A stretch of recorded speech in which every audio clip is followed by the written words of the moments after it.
High সবাইকে, কেমন আছো সবাই? তো আজ কথা বলবো এনপিকে 19-19-19 ফার্টিলাইজার নিয়ে। গাছে কিভাবে ব্যবহার করবে, কতটা পরিমাণে ব্যবহার করবে, তার সমস্ত কিছুই আমি এই ভিডিওতে বলে থাকবো। তো চ্যানেলটি যদি সাবস্ক্রাইব না করে থাকো তাহলে অবশ্যই চ্যানেলটি সাবস্ক্রাইব করে আমার পাশে থেকো। এনপিকে 19-19-19 তোমরা যে কোনো সারের দোকানে পেয়ে যাবে। এর মধ্যে রয়েছে 19% নাইট্রোজেন, 19% ফসফরাস এবং 19% পটাশিয়াম।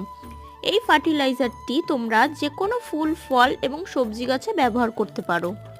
এনপিকে 19-19-19 একটি সুষম সার, যাতে সমান পরিমাণে নাইট্রোজেন, ফসফরাস এবং পটাশিয়াম থাকে, তাই এটি একটি মিশ্র সার।